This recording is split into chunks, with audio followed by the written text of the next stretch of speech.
안녕하세요. 뼈아대 고영선 작가입니다. 여러분 반갑습니다. 오늘은 50대 사건으로 보는 돈의 역사 이슈 따라잡기 시간을 갖겠고요. 오늘도 우리 혼춘호 박사님을 모셨습니다. 반갑습니다. 네, 안녕하세요. 반갑습니다. 지금 망하는 시리즈가 계속되고 있습니다. 궁금하니까. 자, 우리 망하는 시리즈 중에 가장 이게 참 핫한 그리고 이런 얘기, 이 얘기 해야 되냐 말아야 되냐 이런 얘기 나올 정도로 핫한 이슈가 있습니다. 바로 부동산인데 부동산에 대한 여러 가지 이견들이 있어요. 이견들이 있는데 제가 막 경제를 공부했을 때가 2007년도 후반부터 지금까지인데 그때부터 제가 한결같이 들었던 이야기가 무엇이냐면 우리나라 부동산이 폭락할 것이다. 예, 얘기를 들었습니다. 근데 실제 저도 한 2, 3년 동안에는 그럴 거라고 생각했었어요. 왜냐면 그때 막 그 금융위기 분위기도 안 좋았었고 여러 가지 보고서를 보는데도 되게 암울했으니까. 근데 그렇게 좀 다시 경제가 회복되는 불구하고 계속 폭락할 것이다 라고 얘기하시는 분이 계속 많아요. 그래서 언제 폭락하나 봤더니 10년 동안 아직 폭락하지 않았습니다. 물론 우리가 부동산에 부침이 약간 있었죠. 약간 있었습니다만 그러나 보통 그렇게 주장하신 그 책이나 주장하신 분들 보면은 우리가 거의 일본이나 못해도 미국 정도 그 이상으로 우리가 급락하고 폭락할 것이다 얘기를 했는데 아직까지 그렇지 않았다는 거예요. 제가 하는 말씀드리죠. 미래는 알 수 없습니다만 10년 동안 안 그랬으면 그 이유가 있을 거잖아요. 그래서 오늘은 왜 그분들 말씀처럼 부동산이 지금까지는 폭락하지 않았는가? 우리 그 이유를 알 필요가 있지 않을까? 그래서 그 이유를 알아야 우리가 앞으로도 어떻게 될 것이다라는 시나리오를 가질 수가 있는 것이잖아요. 그래서 오늘 이 시간에 박사님을 통해서 왜 우리나라가 아직 부동산이 폭락하지 않았는지에 대해서 한번 설명을 들어보도록 하겠습니다. 네, 오늘 서문이 되게 길었네요. 예. 중요한 이슈라서. 네, 일단 뭐 우리나라 부동산 시장의 역사만 봐가지고는 이걸 알 수가 없고요. 네. 항상 저는 그렇게 생각합니다.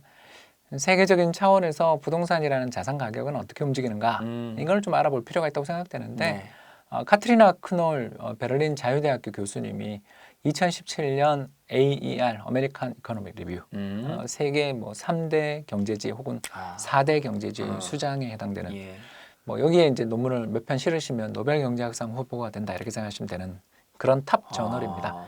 아무튼 뭐 저도 경제학자로서 이런데 한번 논문 실어보겠다는 꿈을 가지고 써본 적도 있지만 지역지의 한계도 넘지를 한글로는 쉽지 않죠. 네, 아무튼 굉장히 어려운 저널인데요.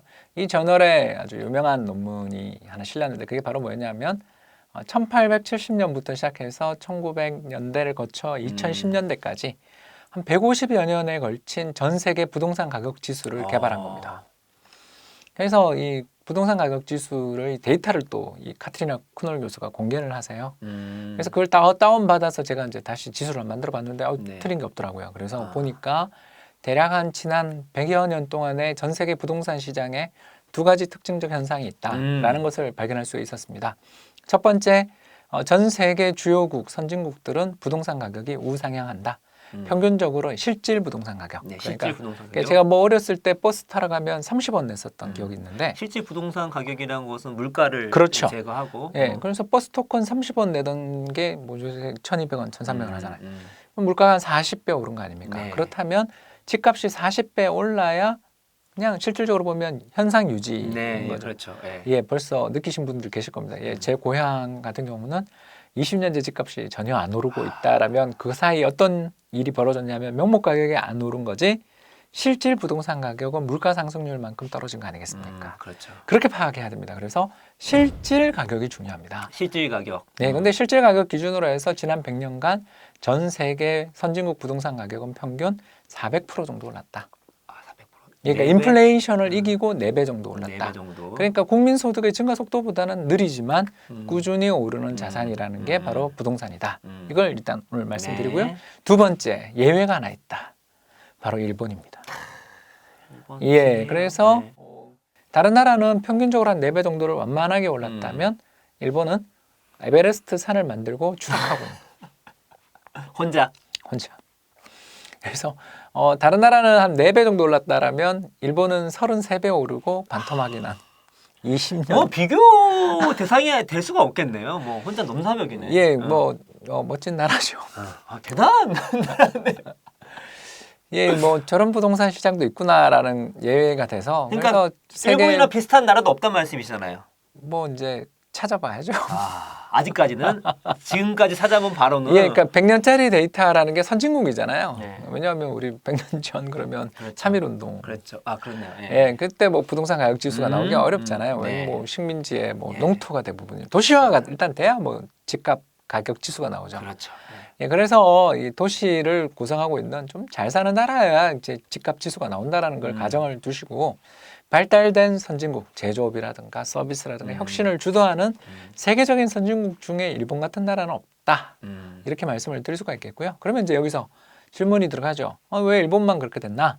생각해 보면 결국 많이 올랐으니까 많이 빠졌다라는 네. 자연스러운 결론에 첫 번째 도달할 것이고, 두 번째 결론이 바로 뭐냐 하면 그때 당시 일본의 집값 상승을 주도했던 사람들이 누구냐 하면 기업이었다라는 겁니다. 기업. 다시 말씀드려서 민간 소비자나 가게가 주택 가격의 상승을 주도한 게 아니라 그 기업들이 이걸 주도를 했는데 1980년대 후반에 특히 이런 현상이 벌어져서 뭐 그 데이터들 이런 것들을 살펴보시면 1989년 한 해에만 일본의 민간 기업들이 일본 주택 시장에서 순매수한 규모가 10조 엔이 넘었다고 합니다. 우리 그 통화 가치가 우리 10배인 거 아시죠? 네. 그러니까 100조. 그리고 80년대 물가를 감안해 보시면 엄청나네요, 진짜. 네, 그래서 엄청나네요, 진짜. 예, 그러니까 뭐 이런 매매를 하는 동안 개인들은 반대편에서 가게는 14조엔 정도 매도했다고 합니다. 그러니까 이런 일들이 왜 벌어졌는지를 알아야 되는데 그게 바로 말도 안 되는 저금리가 지속됐다라는 겁니다.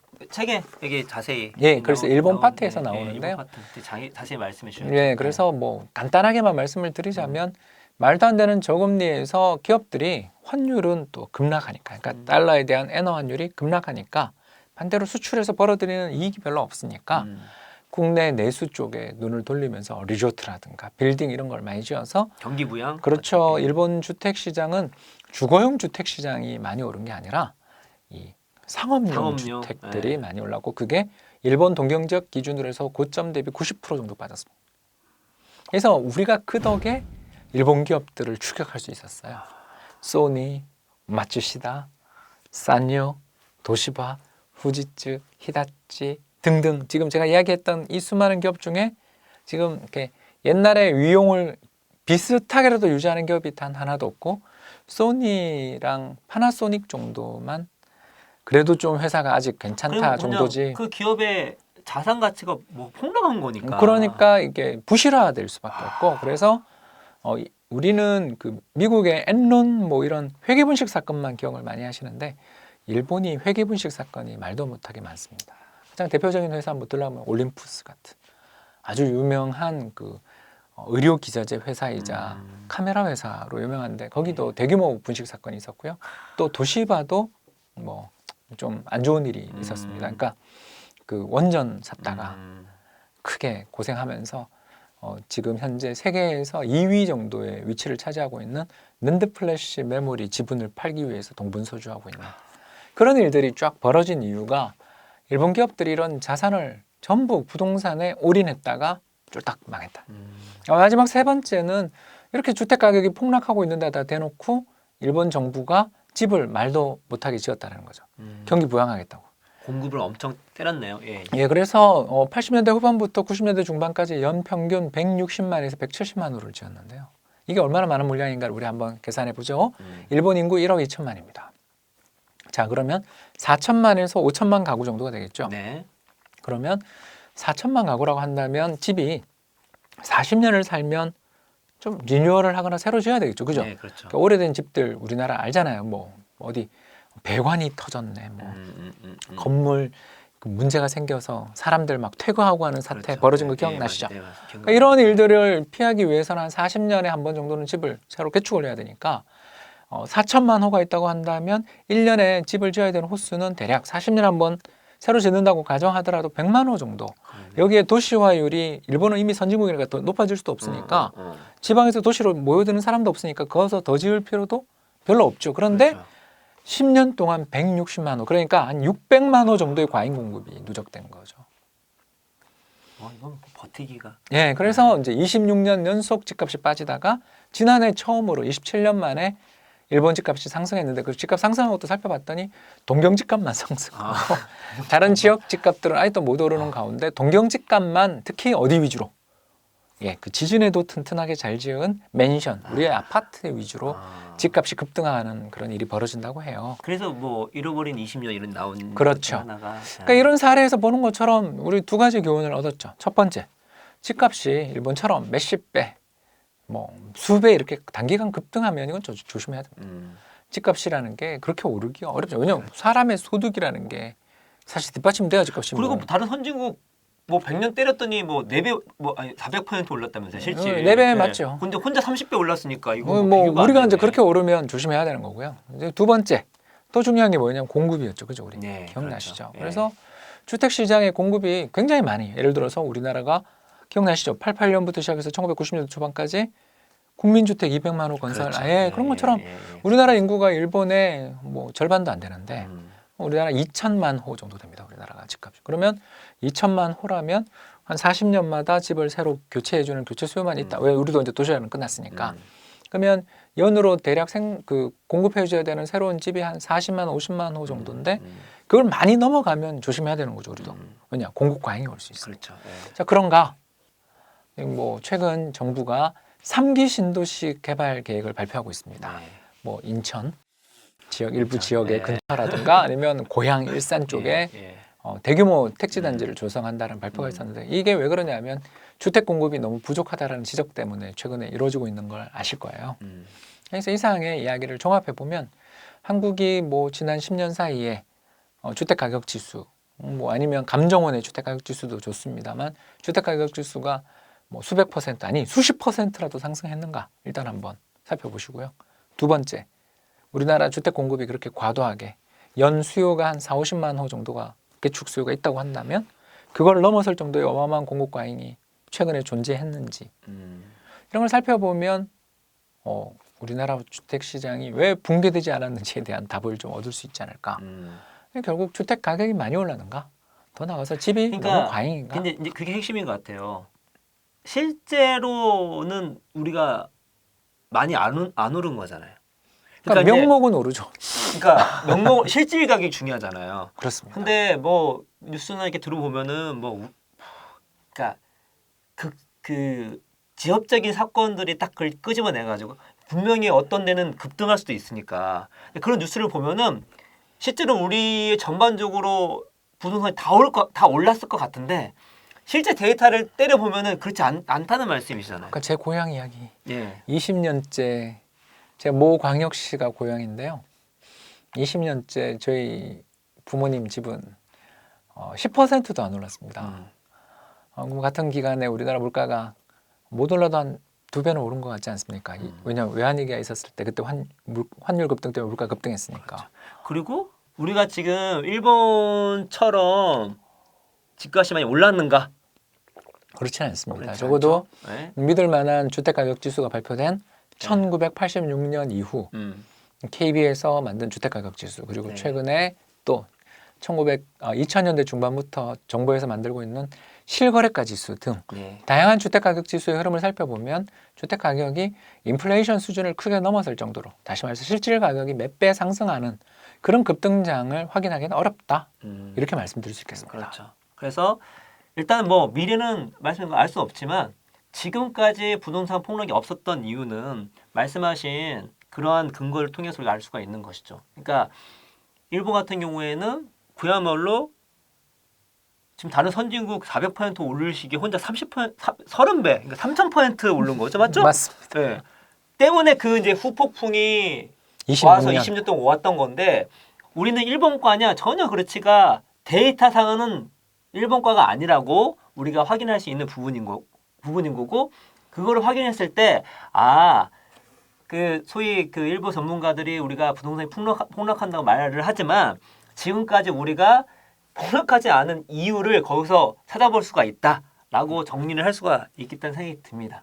그래서 우리 앞으로 어떻게 될지 모르겠지만 우리가 여기 이 상태에서 뭐 부동산이 오른다, 폭락한다 이런 것들을 정확하게 판단하는 것이 중요한 것이 아니라 우리 현재 상황을 어떻게 논리적으로 생각할 수 있냐가 중요한데 논리적으로 봤을 때에는 우리나라의 부동산이 폭락하지 않는다고 얘기하는 것이 더 논리적이지 않나. 미래는 알 수 없습니다. 없지만 이런 데이터 놓고 우리가 폭락한다고 하는 것이 과연 이게 합리적인 생각인가에 대해서는 고민해 볼 필요가 있겠다.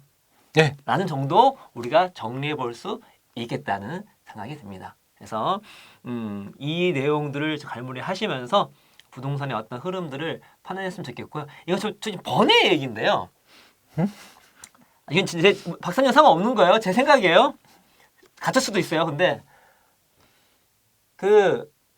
우리나라 부동산이 되게 폭락을 하면 그냥 얼핏 댓글만 보더라도 되게 부자들이 힘든 것처럼 얘기를 하는데 반대입니다. 여러분 예. 네, 서민들이 그냥 작살이 납니다, 여러분.